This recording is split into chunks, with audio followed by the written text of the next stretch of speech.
Cuando uno trata mal a alguien sin saber quién es realmente, corre el riesgo de perderlo todo en un instante. Eso fue exactamente lo que ocurrió en esta empresa, donde nadie habría imaginado que el anciano al que despreciaban cada día era, en realidad, quien firmaba sus cheques de pago. En aquella mañana, llovía en la ciudad. Las gotas golpeaban contra los grandes ventanales de la sede de Mercier Industries, una empresa de logística que empleaba a más de 200 personas. En el vestíbulo, un hombre de cabello gris, vestido con un suéter desgastado y unos pantalones viejos, empujaba un carrito de limpieza. Sus manos arrugadas sostenían firmemente el mango de la escoba mientras recogía la basura que los empleados, apurados, dejaban atrás.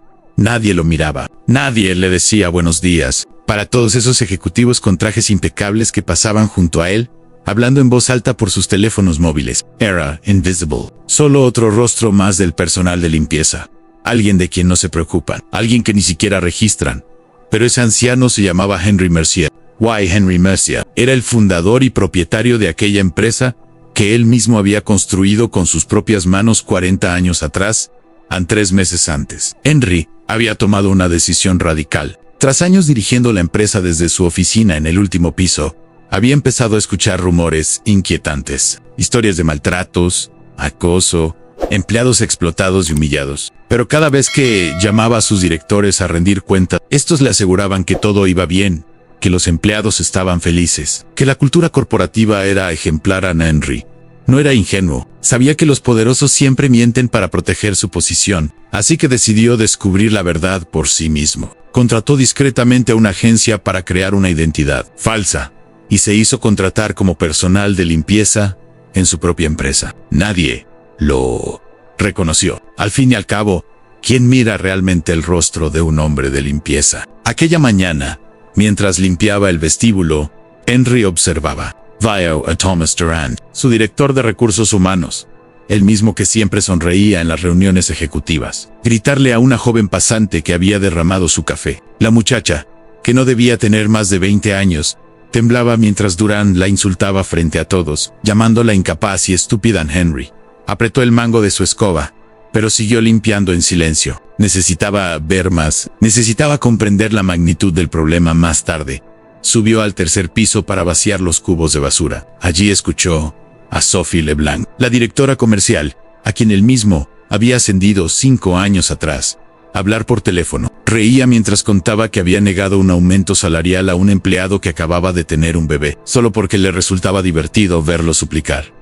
La ira crecía en Henry, pero mantenía el rostro neutro. Se había vuelto experto en pasar desapercibido. Por la tarde, mientras limpiaba los baños del cuarto piso, escuchó una conversación entre 2 altos ejecutivos. Hablaban de Mark, un empleado del departamento de logística, cuya esposa acababa de morir de cáncer. En lugar de compasión, se burlaban de él, diciendo que lloraba demasiado en el trabajo y que buscaban un pretexto para despedirlo. Aquellos 3 meses de infiltración habían sido los más difíciles en la vida de Henry.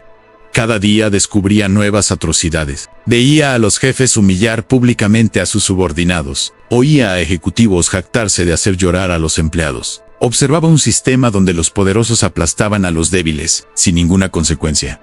Pero lo que más le rompía el corazón era ver cómo se trataba al personal de limpieza, a los guardias de seguridad, a los recepcionistas. Todas esas personas que hacían funcionar la empresa desde las sombras eran tratadas como basura en una noche. Mientras limpiaba la sala de descanso, una joven llamada Elise se había quedado hasta tarde. Era asistente administrativa y Henry la había visto muchas veces trabajar horas extras sin paga. Aquella noche lloraba en silencio, sentada sola en una esquina. Henry se acercó con suavidad. Por primera vez en semanas, alguien miró realmente al anciano con la escoba. Elise le contó su historia. Cómo su jefe la acosaba desde hacía meses. Cómo había denunciado la situación a recursos humanos, pero le habían dicho que no hiciera problemas. Cómo necesitaba el trabajo para mantener a su madre enferma, y por eso soportaba todo, en silencio. Henry la escuchó con atención. Le ofreció un pañuelo y le dijo simplemente no se rinda. A veces la justicia llega cuando menos esperan. Esa noche, Henry regresó a su casa y lloró. Lloró al ver en qué se había convertido la empresa que fundó sobre valores de humanidad y respeto. Lloró al darse cuenta de que al delegar todo el poder en aquellos directores, había permitido que se creara un monstruo. Pero las lágrimas se secaron y fueron reemplazadas por una determinación de acero. Henry Mercier iba a poner orden. A la mañana siguiente, un viernes, se envió una convocatoria inusual a todos los empleados. Reunión general obligatoria a las 2 de la tarde en el auditorio principal, sin excepciones. Incluso el personal de limpieza y seguridad debía asistir. Los rumores corrían por los pasillos. Algunos hablaban de despidos masivos, otros temían una fusión o una venta. Los altos ejecutivos, en cambio, se pavoneaban, convencidos de que anunciarían sus bonos anuales a las 2 en punto.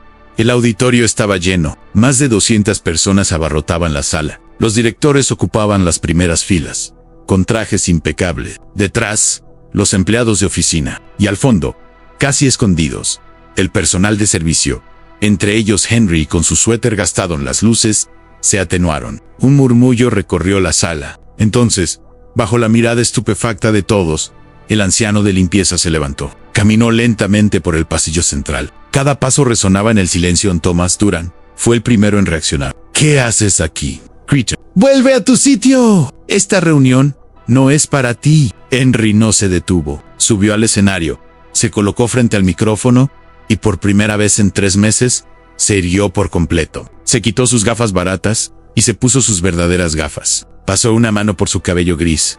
Fue entonces cuando algunos empezaron a reconocerlo. Sophie LeBlanc se puso pálida como la nieve. Un ejecutivo del marketing llevó la mano a su boca. Los murmullos crecieron como una ola. Buenos días a todos, dijo Henry con voz firme y clara. Para quienes no me reconocen, que parece ser la mayo, ría, soy Henry Mercier, el fundador y único propietario de esta empresa. El silencio que siguió fue ensordecedor. Podría haberse oído caer una aguja durante estos últimos 3 meses, continuó Henry.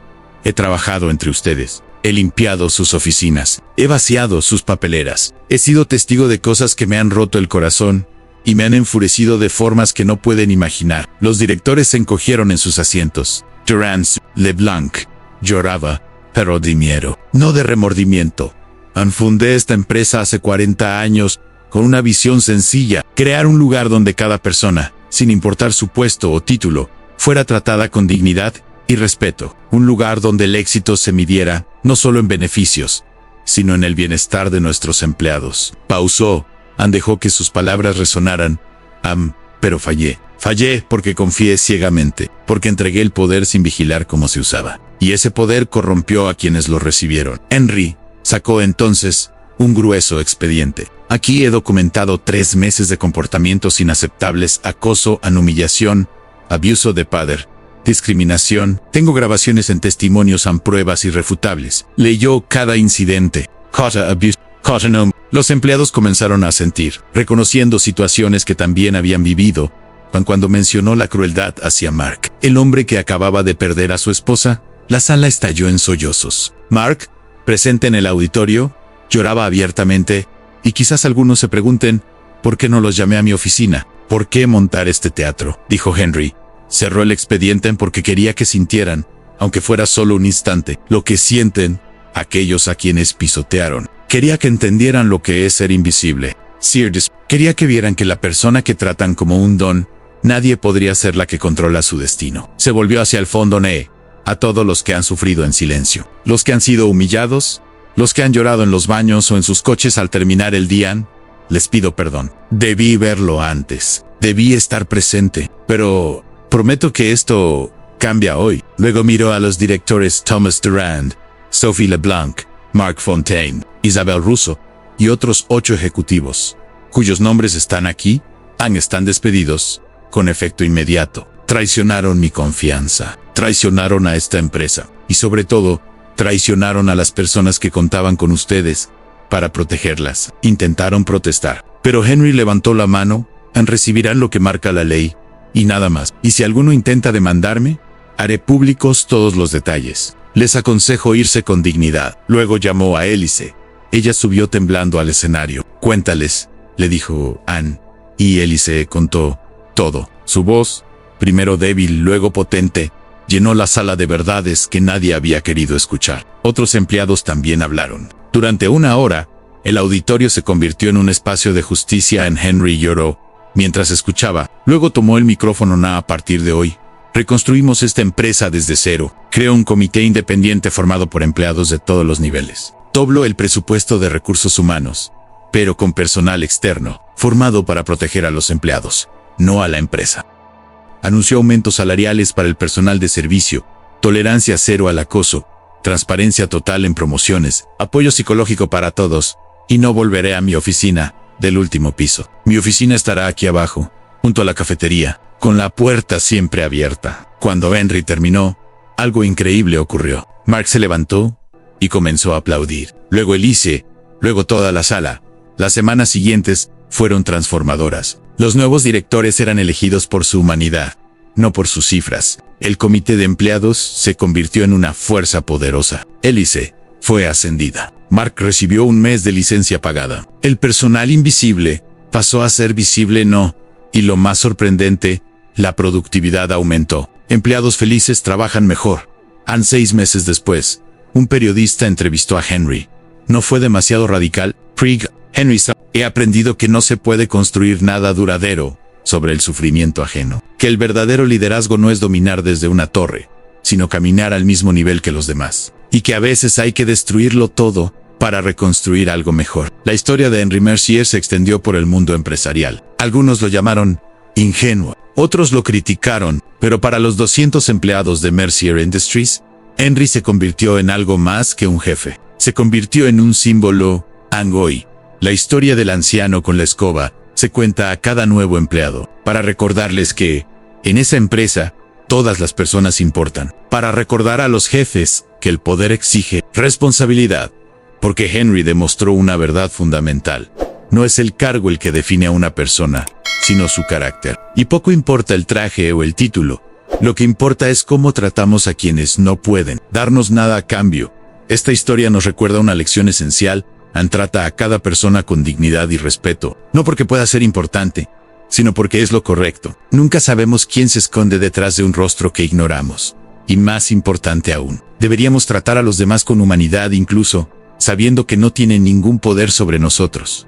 El verdadero test de nuestro carácter no es cómo tratamos a nuestros superiores o iguales, sino a quienes creemos inferiores. En este test, Henry Mercier nos mostró lo que significa ser un verdadero líder en sí. Esta historia te ha conmovido. Si te hizo reflexionar sobre tu propia forma de tratar a los demás, entonces compártela. Compártela con tus colegas, tus amigos, tu familia. El cambio comienza con la conciencia. Y la conciencia comienza con historias como esta. Nunca lo olvides. La bondad no cuesta nada, pero lo vale todo. Suscríbete para más historias que inspiran y cambian perspectivas.